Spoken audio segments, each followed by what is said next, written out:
Great news, I have found my manual for my Betopper moving headlights, and this is important. These are the mini moving heads, and with the manual you can do an awful lot. So before we get into the lights, I do want to say this is important enough that I would actually take pictures with my phone of the manual page by page and group them as the LM70S. Now, again, add the word Betopper into the actual title of your pictures, so this way you can find them later on. Because it does have a lot of shortcuts. There's lots of modes on these lights.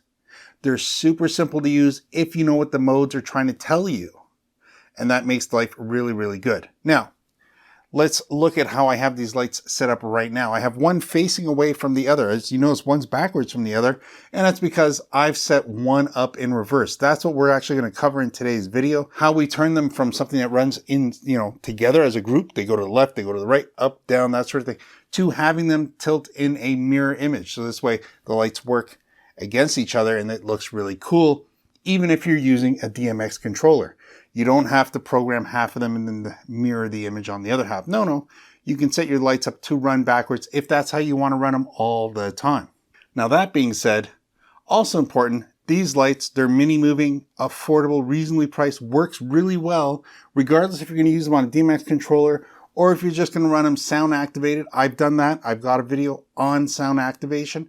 It does work and it works out really well. You can even run them without a DMX controller and have them all synced working together. That's another great thing. But remember, these are not quiet lights. These are not like just setting up some par lights where you might have a little fan in the background running. That's great for a house of worship. I'd recommend buying, 3 or 4 of those instead of one of these to set up in a house of worship. So this way it's very quiet. These are going to be a little noisier. These are definitely for DJs. If you are looking for something where you're going to play some heavy volume and you're not going to worry about any background noise, then that's fine. If you're worried about how much noise a light makes, then definitely don't buy these lights. Now, I'm not saying that's because these are bad lights. It's just moving headlights in general are not the quietest things. For their price, they work out really well. They've been very simple. The lights all work. They're very bright. They're very intense, multicolor, easy to use, straightforward. That's always important. It's just how simple and how easy is it for you to be able to take these lights and incorporate them into what you're doing. So again, I'm not a super fan of using a DMX controller. If you're using a sound switch as a DJ, you can add these into your program, and then that'll automatically make these do some pretty impressive magic. So again, sound switch, if you're using anything with your Serato or record box, anytime you're using a controller to operate these part of your music play, that's going to be even better. So now at this point, I'm going to turn them on so you can get a feel and shake for the sound. We're going to plug everything in here, and we're going to get these lights all plugged in on this side. And you're going to hear them starting up here. They're going to always reset themselves. That's always important. They're going to reset, recycle, get themselves in a start position. And then once they're in a start position, everything will be ready. Start position for these lights should be opposite because remember, I have one set up backwards than the other.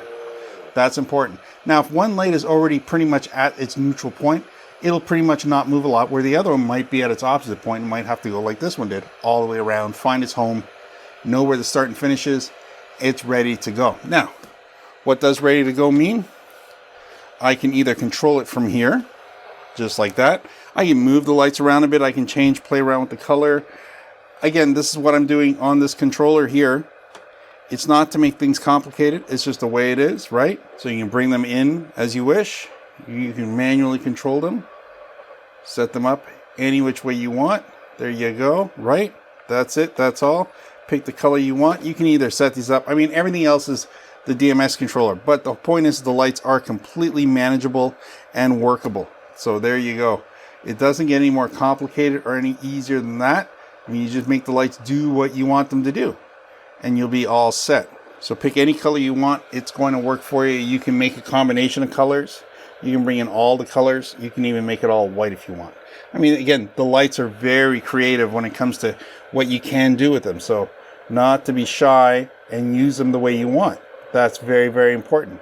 So let's get a close-up camera to it. I do want to show you exactly what I mean when I say set up a light in reverse. So this way it runs backwards. Even if you're using it in music mode, automatic, or if you're using it on a controller, it does make these things a little handy to use. And here we are. We've got the two lights. Of course, one is reversed. Now, normally, if I'm running these together without a DMX controller, I would just keep both lights facing the same way because they'll automatically run mirror to each other. Now, all you need to do to make a mirror image is on your first one, go through your settings, and you'll notice that you have options like pan and tilt just by hitting the menu button. Now, the important part is on your second light, your pan option, you want to see that little R, that little hook that we have here.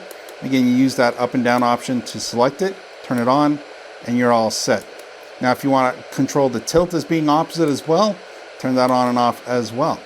Now, again, you don't have to do that. If I don't change the tilt option, watch what happens. Both lights will run perfectly in sync facing each other, but because I've changed the pan, which is the spinning option, it's reversed, they'll now face towards each other and move away from each other. So what we'll do is we'll take it out of DMX mode, unplug the DMX controller. So the nice thing about Betopper is when you unplug the actual DMX controller and you're running just lights, you can set the first light as fast or in music or auto, slow, your choice. The second one will automatically recognize that there's no DMX controller connected and it will automatically slave off the first one. And there you go. Now you'll notice again, because I set the pan with an R on the second one, it automatically is now running the left-right motion backwards. The tilt is the same, so this way they're both tilting towards the front. That's very, very important. Now, you'll notice I'm wasting an awful lot of light. If I was a DJ, I'd be standing here in the middle or behind these lights as they were mounted, and these lights would be, well, coming to me as much as they'd be going to you, and that's an awful lot of waste. You want them all to be focused towards the audience. And how do you do that? Well, first you narrow down the rotation. So I only want them to go 180. I want them to go from full left to full right. How am I going to do that? I'm going to go over here, keep choosing the options until I get to pan. Now it says 540 degrees. So that's a full turn and a half for it to go. We need to narrow that down to 180. Once it's 180, it's only going to swing left and right. 180 degrees from the far left to the far right. Now this guy also has to be set to 180 or else it's going to be completely doing its own thing. Same color pattern, same concept, but no restrictions. So here we're going to come all the way to where it says pan. We're going to go to 180. We're going to hit enter, lock that in. Watch this. Now they've lined themselves up again. But now they're running completely left and right. Nowhere else, just in that fashion. But we have a new problem.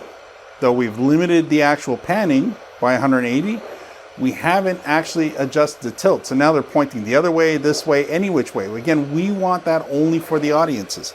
So instead of having 180, we need to change the tilt to only 90. So now it's going to go straight up, straight down. That's it. So we're going to go 90 degrees, straight up, straight down. Again, we're going to go all the way to tilt, T, which says now 270, because that's the maximum. We're going to change that to 90, and we're going to hit enter. So now, there we go. Everything these lights are going to do are going to be within 9 degrees of each other and stay within that fold. This is really nice. That's the way you want to have it for your audience. This way, the light's always on them, and it's never on you. So if I stand behind these lights, I will never get lights in my face. It just won't happen that way. That's a perfect setup. And that's what you can do with lights like this. I can set this up to run on DMX now, and I'll have these limitations to it. Or I can let them either be on auto and just turn them on and off. Once you hit that enter button, it's memorized. And if I want, I can set this up to music mode. And the lights will move on their own. The music is flashing and going on at that point. So that's what's going to change when you're in music mode. So and there we are. Those are your Betopper lights. Again, these are mountable. These are set up. You can put these on an actual truss. They're pretty easy to play around with. If you get quick release for your trusses or clamps that you can take off and file these away, good way to go. So we're going to pull the power on them now. Just simple as that. Now again, if I just power them up, they're just going to work again. There's no more complication than that. Buy them in pairs or in fours or buy 8 of them. One of them's not going to do you an awful lot. So I wouldn't go out and run out and buy one. I'd buy like 2 if they're on sale, 4 or 6 or 8 or whatever you want. Buy multiples. They'll do a much better job. And don't expect these things to be whisper silent. They're meant to be played when you have a lot of music going on. So make sure you set them up so you're happy with them. and they're going to do a great job for you. If you take your time and practice with them and you add in some extra lights, you're going to go crazy for these guys. So there you go. If you're looking for moving headlights, the links are down below. It's going to bring you to Betopper. You're also going to get links to Amazon. So all of that's going to be covered for you. It's an affiliate link. That's how we get sponsored for these actual videos. My original video where I show you how to do this without a DMX controller, that's not sponsored. That was all our product. Now, Betopper's taking the time to send us some extra products. They've asked if we want to do a video on it. I knew how good they were from before and how good they are for the price. So I thought, you know what? Let's get a couple of these in. They're fun to use. And remember, Betopper, good warranty, good service, good reliability. Well, I hope this video helps you out today in your buying decision. Maybe I'll see you in the next one. Like I say, thanks for watching and bye for now.